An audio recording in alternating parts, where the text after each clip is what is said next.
Welcome to EconTalk, part of the Library of Economics and Liberty. I'm your host, Russ Roberts of George Mason University and Stanford University's Hoover Institution. Our website is econtalk.org, where you can subscribe, find other episodes, comment on this podcast, and find links and other information related to today's conversation. Our email address is mail@econtalk.org. We'd love to hear from you. My guest today is Cass Sunstein, the Carl N. Llewellyn Distinguished Service Professor of Jurisprudence in the Law School at the University of Chicago. Today, we're going to talk about his latest book, Infotopia. Cass, welcome to EconTalk. Thank you so much. Infotopia looks at a fundamental problem of decision-making, which is that knowledge is dispersed.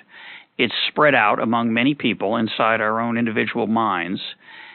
And the book deals with the question of how can we aggregate that knowledge across people and sometimes across time. And the book talks about different ways of aggregating information. And I thought I'd start off with a nice quote from the book that summarizes the different methods that you look at. Here's the quote. First, groups might use the statistical average of the independent judgments of their members. Second, groups might attempt to improve on those independent judgments by using deliberation and asking for the reasoned exchange of facts, ideas, and opinions. Perhaps members will vote, anonymously or otherwise, after deliberation has occurred. Third, groups might use the price system and develop some kind of market through which group members or those outside of the group buy and sell on the basis of their judgments. Fourth, groups might enlist the internet to obtain the information and perspectives of anyone who cares to participate. So I thought we'd talk about the first example that you use and that you talk about in the book, which is statistical averages, which is averaging the judgments or information that individual members of a group have. What do you mean by that? Talk about its relative success, where it works and where it doesn't. This is something that's gotten a lot of attention in the last few years on the heels of the James Surowiecki book, The Wisdom of Crowds. And the basic idea is if you get a bunch of people together and you ask them what they think the weight of a horse is, or how many beans are in a jar, or how many times something unusual happened, typically, as if by magic, the statistical average will get it right. So what many businesses have been excited about and the government has started to get excited about is that the statistical average of large groups, in some domains at least, is unerringly and uncannily on the mark. And what you mean by getting it right there is that not only is the statistical average of the individuals a better estimate than often any individual member of the group, even an expert in the group, but also very, very accurate relative to the right answer. Right. There's an objective fact, which is how much does the latest winner of the Kentucky Derby weigh, Barbaro, I guess. And it turns out that even people who don't know a lot about horses, if you ask a bunch of them, the average answer is going to be pretty close. I did that actually with the University of Chicago Law School faculty, which knows nothing about horses, and the average answer basically nailed it. Are you sure they know nothing about horses? I'm sure they know nothing about horses. I'm pretty confident, too. Yeah. In the Wisdom of Crowds, Surowiecki's book starts with that example of a famous experiment that Galton did, where attendees of a fair had to guess the average weight of an ox. I have to confess I'm a little skeptical about the data. I think they got within a pound of the ox's actual weight, the average, even though some of the fairgoers were not experienced. And some of my skepticism is that I'm not sure they could weigh the ox accurately. Well, whether or not that one is accurate, the same phenomenon has been uncovered in multiple domains, and I can say a little bit about the mechanism behind it, and then I can say a little bit about the limitations. Yeah, please do. An intuitive way into it is the Condorcet jury theorem, which suggests if you have a group of people, each of whom is more likely to get the right answer than the wrong answer, and you ask them, the likelihood that the majority will get it right approaches 100% as the size of the group expands. That's Condorcet's less famous theorem. The more famous had to do with cycling and such. Right, the majority rule. But I think this one is at least equally important. It's very cool. So if I can say a little bit about why it works and when it doesn't work. Yeah. If you have a large group of people, and most of them are likely to get it right, it just stands to reason, the arithmetic's pretty simple, that as the group gets bigger and bigger, the majority gets overwhelmingly likely to get it right. And Condorcet's result has held up for pluralities also. So if people, basically the intuition is if people are better than random guessers, the majorities are going to be really, really good if the groups are large enough. So that is a way into one of the reasons that the surveys tend to do very well. The average tends to get it. But as Condorcet also said, that if the group suffers from a systematic bias, in terms of getting the reality right, or if they're more likely to be wrong than right because of a systematic bias or some other problem, then the likelihood that the group will get it right falls to 0% as the size of the group expands. So the problem with general excitement about crowd wisdom is that if you ask a bunch of people some question where there's some reason to think that most of them are going to get it wrong, then the majority is definitely going to get it wrong. And at my law school, the University of Chicago, while people nailed the weight of the winner of the Kentucky Derby, they actually were way off in terms of the number of times the Supreme Court had invalidated state or federal law. There was a systematic bias in favor of small numbers on that because the salient examples are few. And so this is the limitation of crowd wisdom. Yeah, it's I do a number of seminars with congressional staffers. I also do some of those similar seminars with journalists, and I ask them often what proportion of the American workforce earns the minimum wage or less. And I've also done it with law professors, ask that question in a seminar. And they systematically, the median answer for that is always about 20%. And the average is quite a bit higher. In fact, the actual number is about 3%, a little bit under. So it's kind of, I've always been a little bit skeptical of the wisdom of crowds in those settings where people don't have any incentive to get it right and certainly often have biases. I guess the cases where it's proven very, very accurate, things like the weight of horses, the number of jelly beans in a jar is an example you mentioned that Surowiecki also mentions. It's not very important to get those numbers accurately. It's not clear in those settings whether those are the right problems to be asking people and seeing whether statistical averages get it right. Right. The harder questions are questions of judgment. You mentioned, we'll get into it in a minute about deliberation, but you mentioned things like whether to invade Cuba in 1962. That's a question where the right answer is difficult to know in advance. May be difficult to know after the fact, even though it was botched horribly. So, have you thought about where these statistical averages are useful, as opposed to a parlor trick, right? It's rather remarkable that you could ask a group of faculty these questions. I don't think it's good criticism to say that the weight of a horse is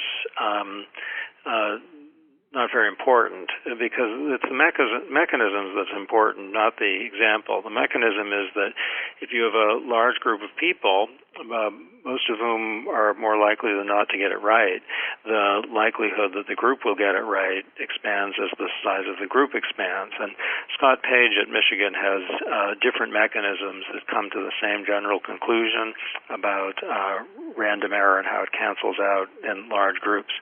So the policy upshot where the stakes are high is if you're in a business and you want to know whether a product's going to be available by a certain date or whether there are going to be significant profits from a certain line or whether a risk is worth taking. If you have some confidence in the people there, you really want their independent judgments and ask them and figure out what the majority says. That's often much better than going for the person you like best, the person you trust most. So the upshot for business, the upshot for government is that in a group of people where there's actual knowledge, collecting independent judgments and taking the average is often the best way to go. And in fact, statistical collections of experts typically outperform individual experts in figuring out business-related or questions about what's going to happen in the economy. So the parlor trick examples are interesting because they show a general phenomenon, and once we understand the analysis behind the parlor trick, then we can figure out the general use of the survey. I take your point. The problem I have with the examples, though, is not just the method, because to show whether the method works, you have to use typically objective, tangible, measurable stuff like the number of beans or how much a horse weighs. Sure, and whether GDP is going to increase by more than 2% in the next period, or whether the employment rate is going to jump, or whether there are weapons of mass destruction in Iraq, or whether climate change is going to produce 1 degree or 2 degree warming by 2050. So the range of factual questions on which it's nice to know the answer is very large. And the existence of objective answers to those questions is usual. That's right. Not exceptional. It is revealed ex post. So I guess the question is, in those settings, has it done as well? Do you feel? Oh yeah, no question. And it's the simplest way is the Conger jury theorem, where in terms of if you get a bunch of experts making some prediction about the economy or about how a business product's going to do, the method works, and we have a sense of why it works because people are more likely than not to get it right. And we know when it won't work. It won't work when the relevant people are subject to a systematic bias. So the trick for businesses, if we're talking about the business domain, is to think, is this an area more like the horse one, where there isn't a systematic bias, or is it more like the Supreme Court invalidations one, where there is? But businesses all over the country are using this method, and it's a helpful tool. Yeah, well, that's one of the most interesting parts of the book. Why don't you talk about some of those businesses and what they're doing?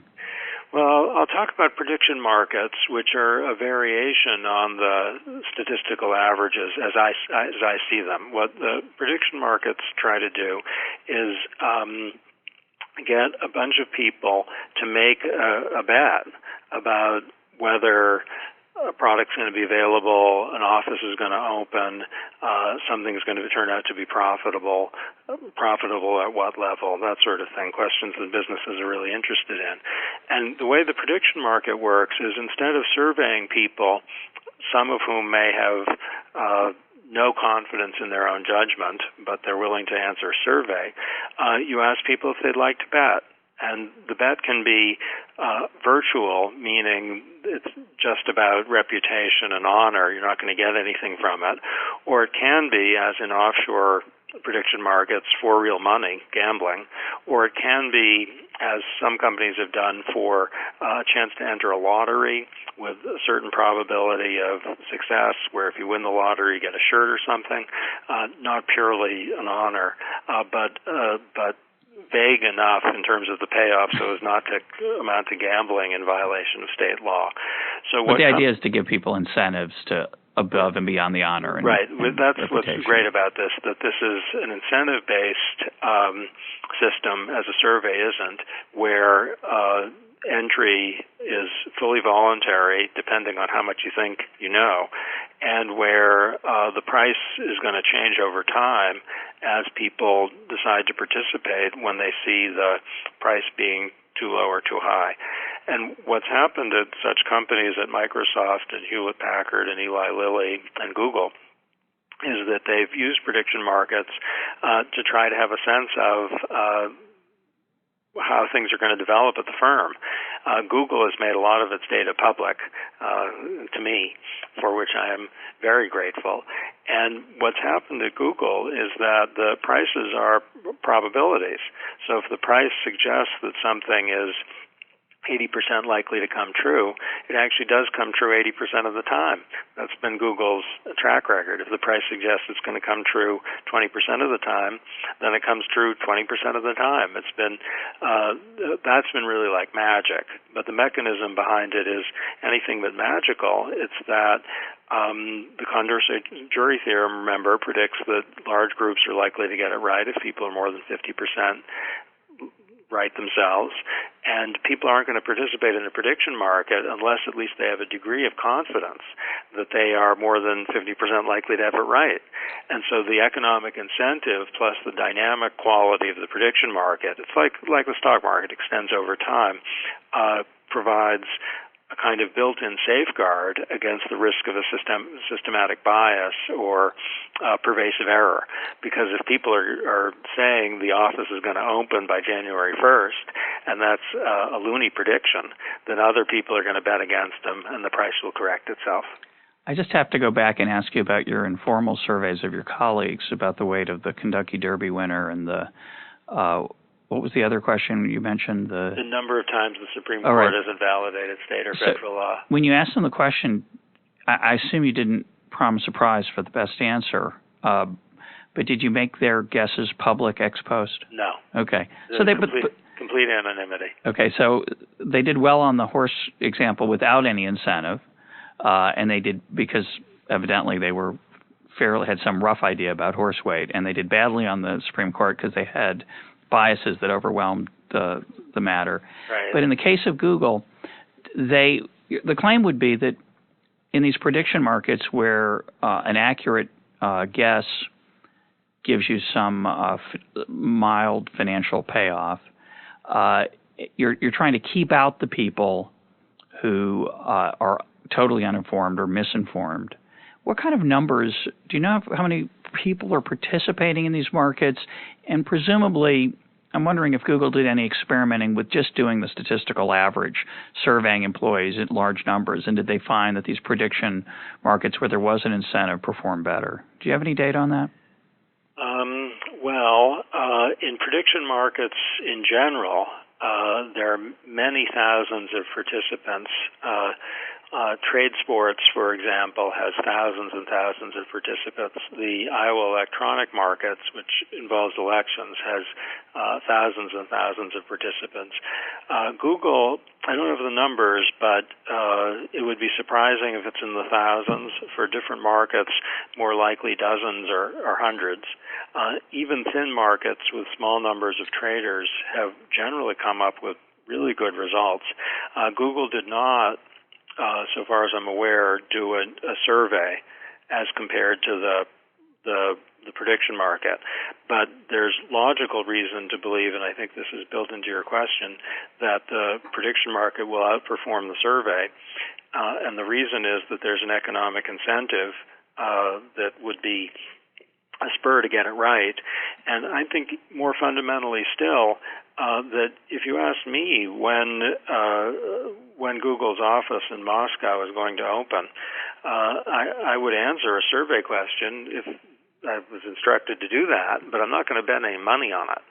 So people will enter on the basis of how much they think they know. And while there's not a terrific correspondence between how much people know and how much people think they know, it's good enough.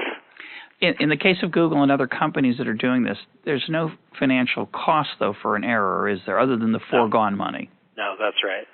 So, well, but that matters, right? That if you have a risk of not getting money, an opportunity cost is a cost. Though notice Google is trying to avoid the gambling laws and successful in that. So we'd want to compare, I take the question to be the outcome of low incentive prediction markets where all you get really is a chance to enter a lottery with a higher probability of winning, and the high incentive prediction markets like trade sports, and there are about a dozen on the internet.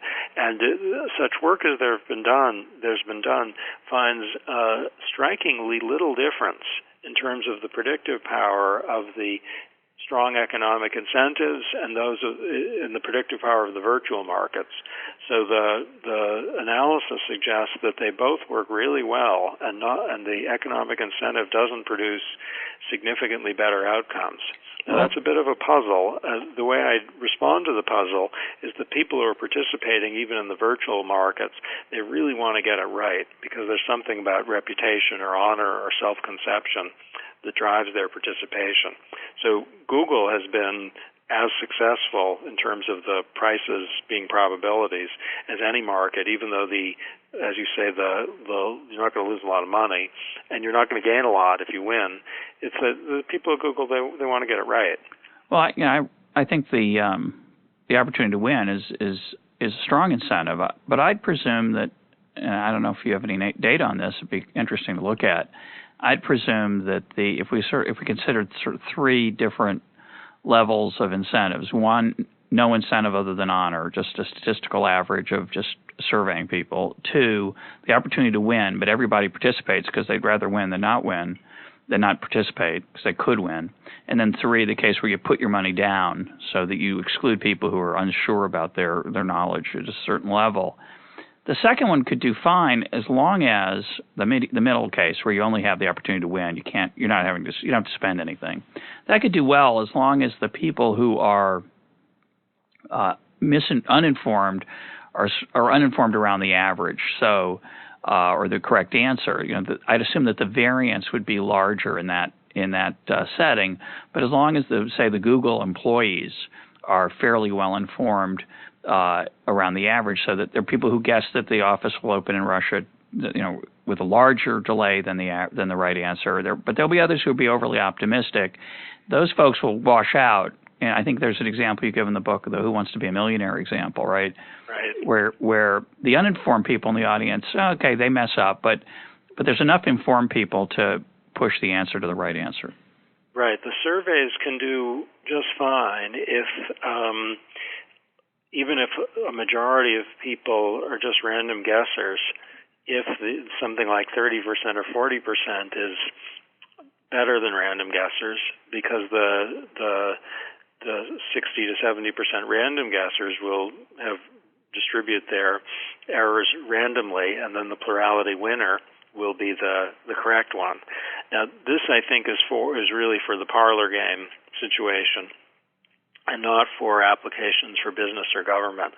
But one interesting question is, if you did a survey in the CIA about whether Iraq had weapons of mass destruction, or if you had a prediction market in the CIA about whether Iraq had weapons of mass destruction, there's every reason to believe that the outcome would be less confident than the government was officially, just because there was pretty good dispersed information in the CIA about the difficulty of that question. Yeah, one of the problems with political decision making, of course, is that most political leaders are not going to hedge their bets. Right? It's a general problem. It particularly reared its head in this case. But in general, we don't expect our leaders to say, well, it's 70-30 or it's 65-35, but we're going ahead full steam ahead anyway. When they talk publicly, that's correct. Yeah. But the internal deliberation process within the government is crucial. And you can imagine a leader who, like Roosevelt, actually tried to get a lot of independent judgments from his advisors in order to ensure that he was adequately informed. Or you can imagine a leader like, I guess, President Bush, evidently, who at least in some domains doesn't do what a good person in business does, which is to get a lot of independent judgments or to try to replicate some of the advantages of a prediction market. Incidentally, the Bush administration, I think to its great credit, did talk at an early stage about prediction markets as a way of understanding geopolitical events. It got slapped down mostly by the Democrats, who were very upset, but I think they didn't understand that this was not a way of enabling people to profit, for example, from terrorist activity, but in a way of giving government some information that it might not otherwise have. Yeah, they were influenced by a paper by my colleague Robin Hanson here at George Mason that got blown up into a weird, misshapen, steroidal version when it hit the press for both political probably and informational reasons, the version that was talked about was a sort of parody of what Robin had proposed and had suggested. And as you say, it was slapped down for political reasons, either out of ignorance or opportunism. It's always hard to tell. Right. Let's talk about deliberation, because that's also a very interesting section of the book. We have a lot of romance about deliberation, this sharing of ideas and the bouncing, brainstorming and bouncing ideas off each other, give and take. The debate produces good insights, and you make quite a strong case that deliberation's a bit oversold. Talk about that. Yeah, both in government and in the private sector, deliberation seems to be the preferred way of making decisions. There are a couple problems with it. One is that people end up, after deliberation, typically thinking a more extreme version of what they thought before they started to talk. So I've been involved in a series of empirical studies of this. Our most recent involves citizens in Colorado, where liberals in Boulder end up more favorable toward affirmative action after they talk together. Conservatives in Colorado Springs end up liking affirmative action a lot less after they talk to one another. And this is as close as there is to an iron law of social interactions, where people in deliberating groups end up more extreme in the same direction that they were heading before they started to talk. This affects risk-taking behavior also. People in business who were inclined to take risks are more enthusiastic about risk-taking after deliberating. If they're cautious and risk-averse, they end up being more cautious and less inclined to take risks after they talk with one another. So group polarization is one way that deliberation can lead to error, though sometimes, of course, as Barry Goldwater said, the greater extremism is a good thing. An additional problem that is more demonstrative of error is that if people are suffering from some sort of confusion, it's even worse than garbage in, garbage out in deliberating groups. Typically, some garbage in leads to more garbage out. So errors with respect to human cognition are frequently not just propagated in a deliberating group, but actually amplified. So if a group of people falls prey to the availability heuristic, which means that people assess probabilities by asking if they can think of a recent example, which can lead to underestimate and overestimate of risk. Groups often actually are worse victims of the availability heuristic than individuals. So there's group polarization, there's amplification of error, and often groups emphasize shared information at the expense of uniquely held information. So if you have a deliberating group where a bunch of people actually know something, have little bits of information that no one else has, those tend to play very little role in the deliberation. And the shared information, what everyone knows, that isn't dispersed, that has the dominant role. And this can get groups in big trouble, where the uniquely held information, which is crucial, is downplayed or disregarded, and the deliberating group marches happily in the direction indicated by the shared information.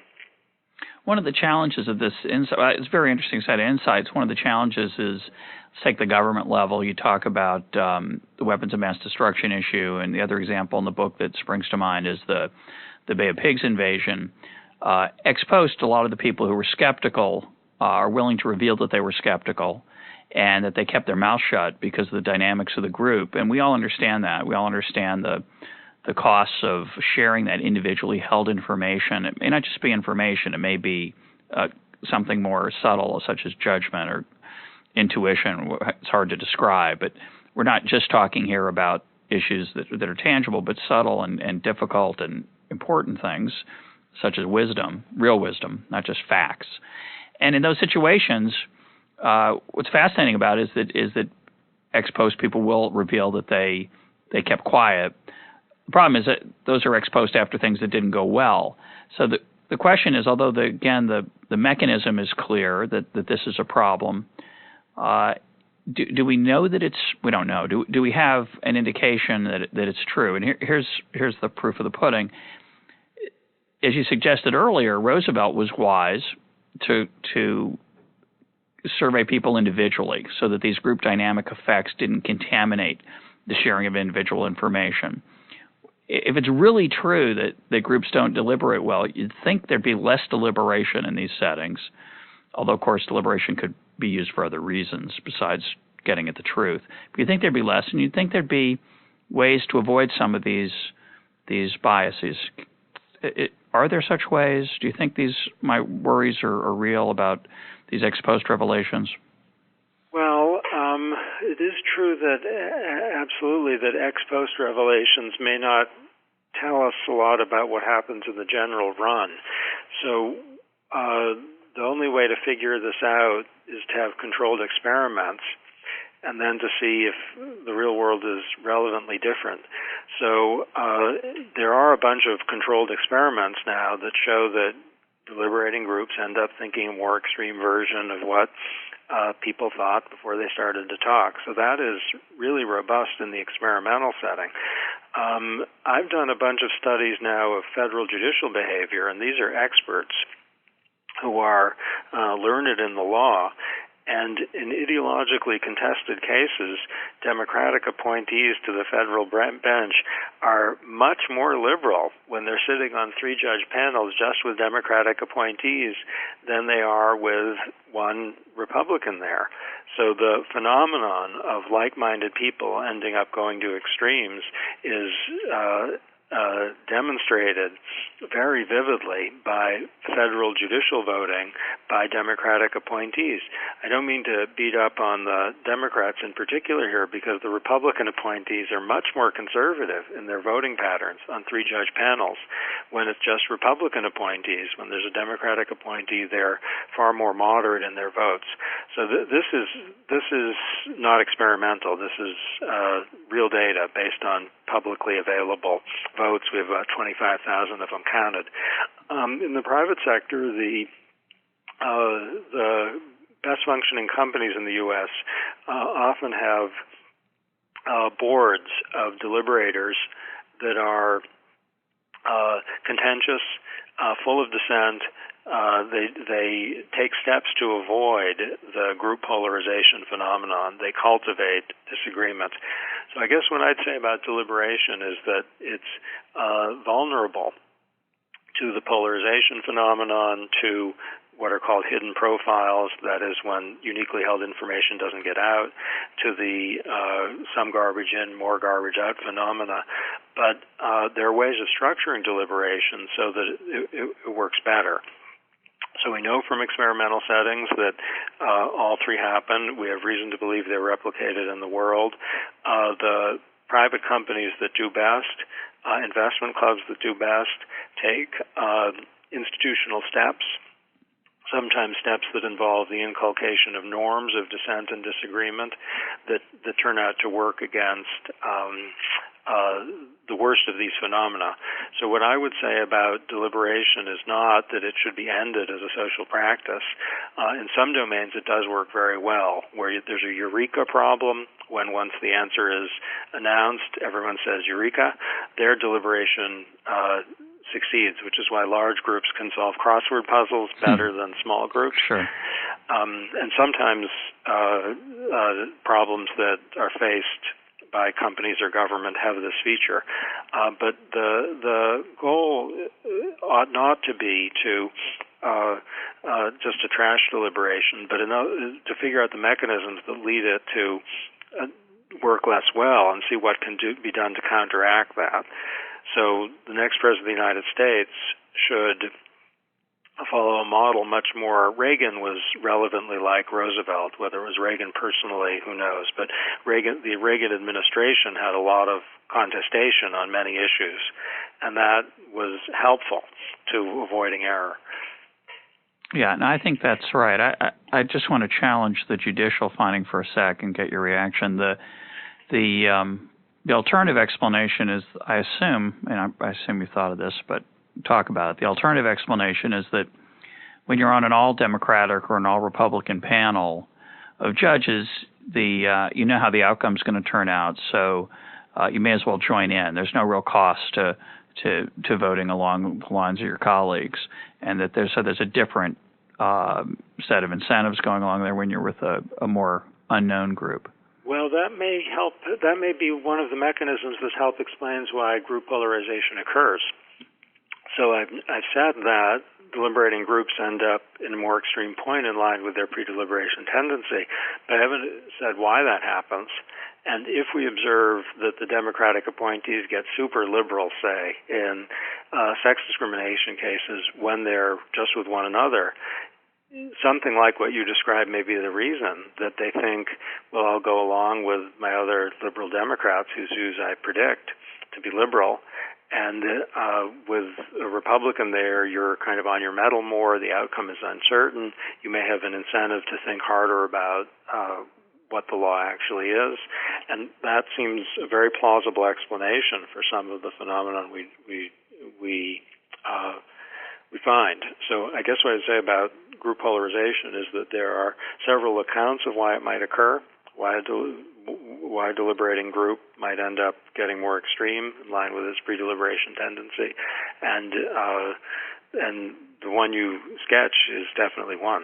But it's generally harmless if the vote's 3-0 versus 2-1, whereas in these other situations, whether to proceed with a merger or a product development, say, or an acquisition in the case of a corporate setting, there the outcome, you want to make sure that you get folks who are going to be skeptical. So I would think that would make more of a difference. Well, it is harmless if it's 3-0 to 2-1, but the stakes aren't zero, because if there's a 1 who's dissenting, then the likelihood of Supreme Court review is increased. It's also the case that the likelihood that the full Court of Appeals, rather than just 3-judge panel, will hear it. It's also the case that the dissenting opinion will affect posterity, because dissenting opinions often are read carefully in future cases. So the fact that the Republican gets very conservative on a 3-judge panel, I think isn't just a free rider effect. I'll tell you another bit of data that's intriguing, which is a Republican sitting with 2 Democratic appointees behaves quite a bit like a Democrat sitting with 2 Republican appointees. Mm-hmm. So Republicans show about the same percentage of liberal voting when they're sitting with 2 Democrats as Democrats do when they're sitting with 2 Republicans. These people are indistinguishable. So Clinton appointees sitting with Reagan appointees vote like Reagan appointees sitting with Clinton appointees. That's a bit of a testimony to the power of social influences. Well, but going back to the 3-0 vote, it could be it's strategic again that they just they want to make sure that it doesn't get struck down. But I take it could be sure. I mean that may be. I take the general point. It's quite interesting. Just as an aside, you've got more experience in this world than I do, and than I'm sure most of our listeners. We have this image of Supreme Court decisions of Supreme Court justices listening. It's a different example of deliberation, but they listen to the briefs on both sides, and they challenge, and they argue both implicitly with each other through this process, but they're hearing both sides in this active way. And then we have this idea that they go home and mull it over, and they don't deliberate explicitly the way these group decisions are getting made that we're talking about in a corporate or government setting, where the deliberation's among the deciders. They weigh the evidence, they look into their heart, and your evidence on the 3-judge panels is that, well, maybe they don't just look into their heart, they make strategic or ideological blunders. But the Supreme Court, what evidence do we have that they actually deliberate beyond just listening to the arguments, that they communicate with each other, or that their clerks communicate with each other? I know there's been some correspondence of Supreme Court justices in olden days that suggested that they did a little more conversation than we're aware of out here in the hinterlands. Well, we know that the justices go into something called a conference to discuss the cases. So their voting is done as part of a deliberative process where they exchange reasons. Chief Justice Rehnquist was sometimes criticized for not having as detailed and lengthy deliberative process as some of the other justices wanted. And it's said that Chief Justice Roberts is more enthusiastic about a lengthy give and take. But there's no question that there's a conference in which they're all sitting there and exchanging reasons. And there's also no question that after the opinion is circulated, there's written give and take, and sometimes oral give and take. So if Justice Kennedy circulates an opinion which Chief Justice Roberts doesn't much like, though he agrees with the conclusion, he will either send a memorandum to the conference, that's what it's called, saying, I wish the analysis looked like this, would you be willing to change it? Or he might discuss it orally with him. I clerked there a number of years ago, and some of the justices would more readily talk to one another face to face. They go into each other's chambers and talk about an opinion, how to write it best, or they talk about how an opinion might be changed if it's circulated. So there's non-trivial deliberation within the court on the substantive issues. Whether justices change each other's minds often, we don't have much evidence one way or the other. It would be stunning if no justice ever changed another justice's mind. Sure. There is strategic voting on occasion, probably not a lot, but these are people who interact with one another and basically like each other. And if there's tit for tat once every decade, that wouldn't be a shock. Do you think we ought to keep them separated from each other and avoid some of these polarizing and hidden profile and informational cascade problems you talk about in the book? It's a good question. Seclude them into, Well, I guess I think the best way for a deliberating group to go is in general, for there to be anonymous private statements of view first before the deliberative process can deprive group members of conclusions that people hold. So I guess instead of secluding them and having never talk with one another, it would probably be good to have some mechanism where they announce their views before the deliberative process ensures that they don't hear what people antecedently thought. Mm-hmm. That would be a check on this. One thing, though, about the Supreme Court is that there are 9 of them, and there's a fair bit of diversity there. And so the notion that they're going to stampede in one direction or another, that's not so likely. So both their strength of will, which most of them have a lot of, and their diversity of approach and method is a safeguard against some of the phenomena that other government agencies and businesses are subject to.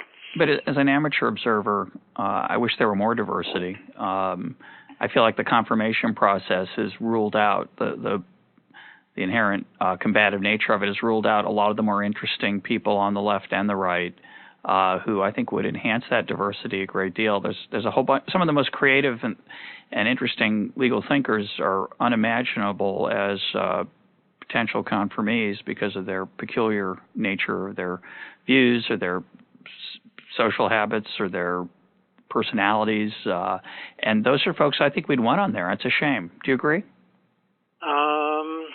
Well, I think it's a good point. Whether it's a decisive point, I just don't know. There's a trade-off between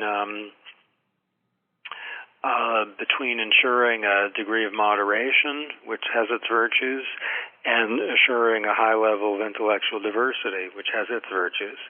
And I'm not sure whether we're at the optimal point or not. It wouldn't be good to have on the court people who think that racial segregation is okay, or the Constitution doesn't protect property rights, even though there are people who are smart who veer in the direction of both of those views. That's not the kind of diversity I had in mind. I was thinking more of creative, really smart people. I think have a harder time getting on the court than I wish they did. But maybe I'm wrong. I wonder about that.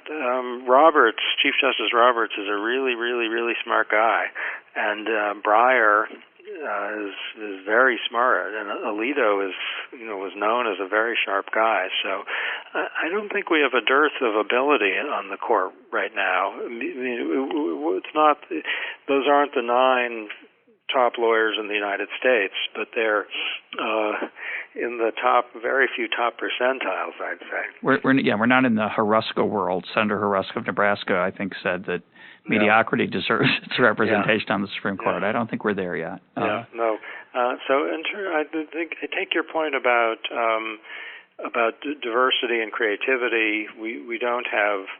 Scalia has a high degree of creativity, but he was a colleague of mine, and while he was a quite good law professor, he was not immensely creative. He's a more creative and better judge than he was a law professor. So it's true he's the most creative. This is a point for you. He is the most creative, and he's not. If you took the excellent law professors in the late 1970s, he might well be on the list, but no one would single him out as the most creative. Let's turn to prediction markets again. And you invoke Hayek's 1945 article from the American Economic Review, The Use of Knowledge in Society, which is my favorite article that is not well known in the profession. It used to be. I went to graduate school in the late 70s, and it was still required reading at the University of Chicago. I don't know if it's still required reading there, but my guess is it's required reading at fewer and fewer places.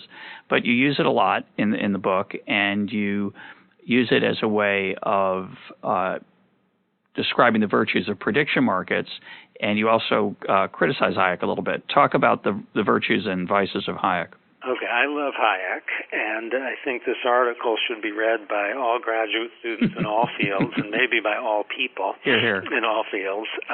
This is I think, his largest contribution to social knowledge. And the idea is that information is really dispersed, that each of us has a bit of information. It is profoundly to be hoped and likely about something, and that the price system is a marvel in Hayek's words because it can aggregate the information in one place. It provides a signal of our beliefs, our experiences, and our tastes.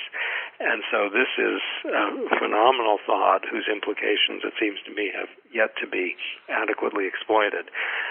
So the idea is a prediction market has a Hayekian feature where a bunch of people at Google, let's say, with their bits of information on whether a product will be available or whether people will like it, invest in the market, and what emerges is a price. And so the prediction market has the signaling feature and the aggregative feature of a price for sneakers or Toyota stock or whatever. So on this view, the Hayek essentially had it right about the virtues of the price system, and the amazing success of the prediction market is a tribute to his claim. I guess my criticism of Hayek is that the same sorts of problems that can make deliberation go wrong can make the price system go wrong, though there are correctives that make the errors in the price system less robust, less enduring. But you could get, and we do get, fads and fashions in commodities or in stocks. And so at least for a time, things can get out of whack. So Schiller's book, Irrational Exuberance, I think has been vindicated, and that's basically a behavioral book suggesting that some prices are wrong, even though they're aggregation, because the people who are contributing to the prices are wrong. Now, I think Schiller is right with respect to the stock market, and sometimes this works for restaurant prices or commodity prices. I'm not so worried about it in prediction markets because the record's so good. So the behavioral critique of Hayek, which is that the stock market prices can be wrong for non-trivial periods of time, seems not to have empirical support in the domain of prediction markets yet. There have been efforts to inflate Pat Buchanan and Hillary Clinton on the Iowa electronic markets to get Buchanan looking like he's really got a chance, and to get Hillary Clinton at an earlier election looking like she was going to get in and do well. But they failed because the traders saw, look, these are getting inflated, and we can win a lot of money by betting against Buchanan and Clinton, and it straightened itself out. Well, that also holds for stock markets, right? There are so-called fads or bubbles, and eventually they pop. Whether they pop at, quote, the right time or not is I guess, a question. But there are markets that mispredict always have arbitrage opportunities for people to make money. It's just a question of how long it might take for that money to be made. But the issue I want to focus on is the product market example, the issue of fads or behavioral mistakes that people might make in pricing or buying various products. And there I think you've squeezed Hayek into a box he wouldn't want to be in. Hayek never claimed that prices were right.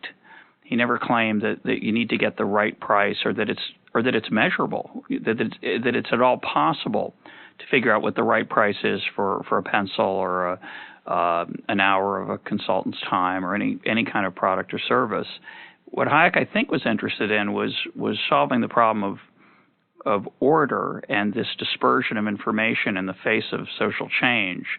So in the Use of Knowledge in Society, when he talks about a change in the demand for tin or the supply of tin, some product that's an input into the process, he's interested in how society could respond to that change and what information would be needed to respond to that in a way that would allow people to continue making decisions. So I think you've put Hayek into what I would call a Samuelsonian Aero-Debreu box that was a box that he explicitly rejected. So what do you think of that? Okay, that's good. I don't mean to say that Hayek thought that markets are the market price is perfect, and the 1945 article doesn't say that. So I guess it would be better for me to say that those who understand Hayek's arguments to suggest that stock markets are always optimally priced, like some of the efficient capital markets people at my institution, the University of Chicago, that there's a great deal of truth in what they say, and Hayek provides the mechanism to explain it. And the notion that individual traders can outperform markets, traders do that at their own risk. The only point is, which I'm interested in for purposes of figuring out prediction markets, is that is it the case that the existence of errors that can endure for a long time in stock markets or in commodity prices, something which you say probably rightly Hayek isn't rejecting, that could confound the prediction markets too, where we could have a price, let's say, for months, which suggests an error. And that would be a real problem for the thesis of my book, which is that prediction markets are the most successful aggregative mechanism we have for compiling dispersed information. We don't have evidence of prediction markets really screwing up in domains where there is dispersed information, and that seems to me noteworthy. Do you want to push them farther in government? And I do. I think the EPA should be using prediction markets in terms of thinking about climate change and other environmental problems. I think your colleague Robin Hanson is exactly right in suggesting that the public sector should be relying on this much more. I think we should see many more experiments in the private sector. The limits of the prediction markets we're going to learn something about, but so far the limits seem the promise is there. Most of the companies you named, I remember three of them in the conversation. I don't remember them from the book, that are using them privately. Google, Hewlett-Packard, Microsoft. What was the fourth? You mentioned a fourth one. Eli Lilly. Eli Lilly. I don't know where Eli Lilly is, but three of them are on the West Coast that you named. Right. Do you think this is is it growing? Is it I mean, this idea of using internal prediction markets for forecasting at the corporate levels seems like an extremely appealing idea. Yeah, it is growing. Some companies are nervous about talking about it, and it's because of the securities laws. Because if you have an internal market that suggests things aren't going so great, you probably have to disclose that. Or at least your lawyers will tell you might have to disclose that in the prospectus. So it's here. I bet we'll see a lot more of it. It's a trick to try to figure out what's actually happening on the ground, because the companies don't like to tell. Well, should we repeal those laws, or at least make an exemption? Well, and gambling as well. What we need, it seems like, is really active gambling with high potential for really negative information in these corporate markets. Yeah, I think we should be doing a lot of deregulating in order to allow prediction markets to flourish. Yes, I think there's no question about that too readily both the gambling laws and those are the first and most serious obstacle, but also the securities laws are preventing experiments that would be very good for everyone. Yeah, it's interesting. Let's close with a topic that you end the book with, which is how open source software and the Wikipedia phenomenon aggregate information. Talk about that. Well, the open source software has been an astounding success, where instead of having proprietary software like at Microsoft, the source code is available to users on condition that they make it available to people to whom they sell it. So the idea behind open source software is that you know all the ingredients and you can make it better. And what's happened is there's a culture of hackers or improvers who can see how the mechanism is working, how the code is working, and they can improve it. It's not proprietary, and a lot of the software on whatever computer you're using right now, you being the listener or you, is open source. So it does tend to collect dispersed information. Whether in the end open source software will outperform proprietary software in all domains is doubtful, because the economic incentive of ownership can be a real spur. But in terms of hacking, often the people who are making improvements are just really interested in it. So they're willing to do it even if they're not going to gain economically from it. Right. I think a lot of economists would not have predicted its success or would have predicted its failure because of the lack of incentives. But it's clear there's an incentive. It's just not monetary. It's love, passion, fascination, diversion. We had Kevin Kelly on here a few weeks back, and he talked about the extraordinary role the Internet plays and how much of the Internet that we love and enjoy comes from people who did it for fun. Right. What a great thing. Yeah, right, absolutely. Now, Wikipedia has a similar feature. Yeah, Wikipedia, what's extraordinary about Wikipedia is its relative accuracy. There was a highly contested survey that I can't remember who did it, you might know, trying to compare the accuracy of the Encyclopedia Britannica with Wikipedia, and Wikipedia did surprisingly well. Yeah, the Wikipedia and the Encyclopedia Britannica were about the same in terms of their errors. Now, even if that's not right, it just is the case that Wikipedia is working much better than a lot of people expected. Absolutely. And the reason is that it's aggregating dispersed information, and that the contributors outnumber and outwork the vandals. Yep. So it has a similar feature to open source software, and many companies now are using the wiki model. In fact, the publisher of my book, Oxford University Press, during the course of the book just told me that we have the equivalent of a wiki with respect to books, where people can update constantly on the basis of a shared platform, and it really works. What are they updating? I'm sorry, I don't understand. Well, okay, I'll give you that example, and I'll give you another one that is is really fascinating.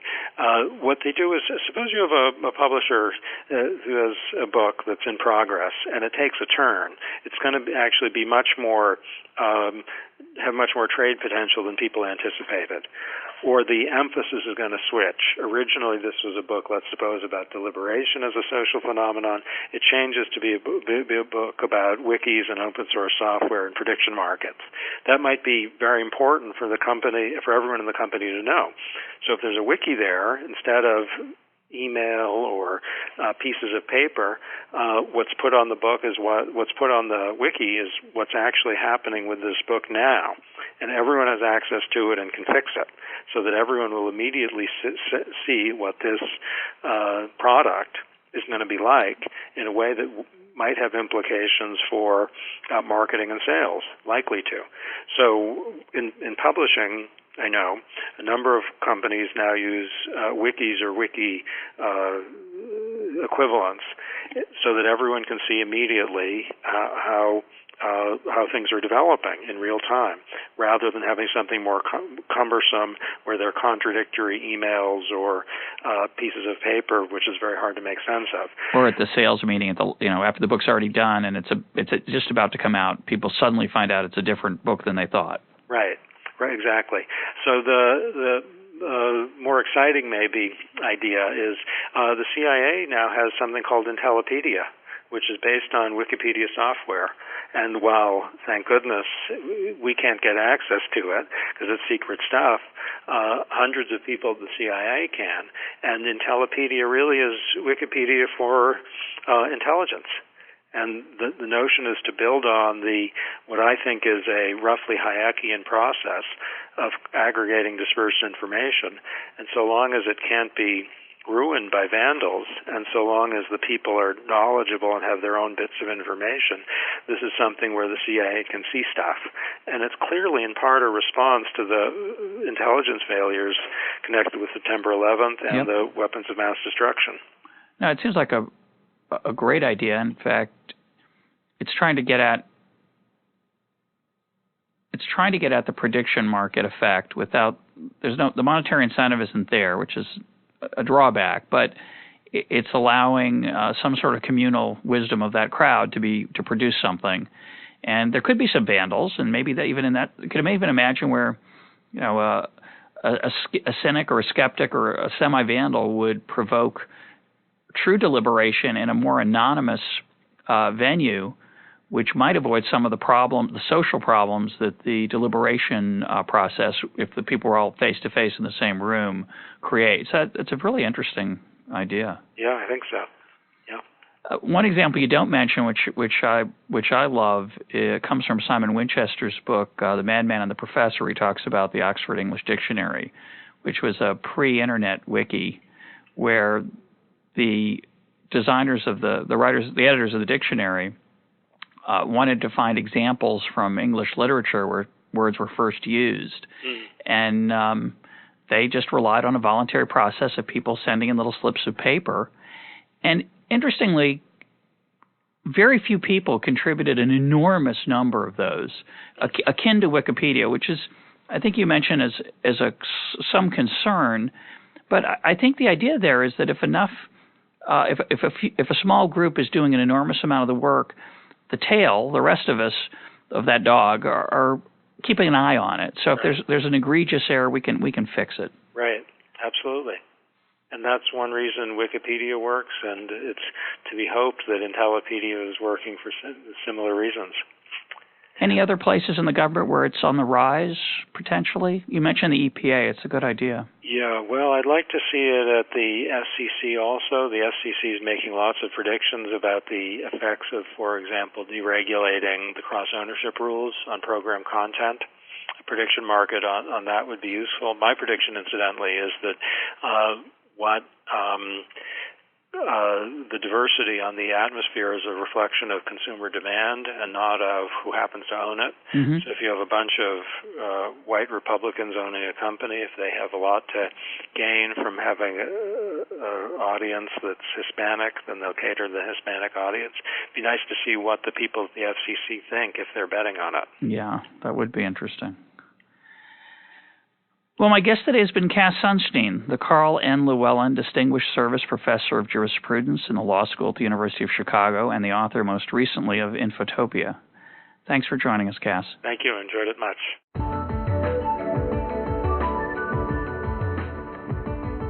This is EconTalk, part of the Library of Economics and Liberty. For more EconTalk, go to econtalk.org, where you can also comment on today's podcast and find links and readings related to today's conversation. The sound engineer for EconTalk is Rich Goyette. I'm your host, Russ Roberts. Thanks for listening. Talk to you on Monday.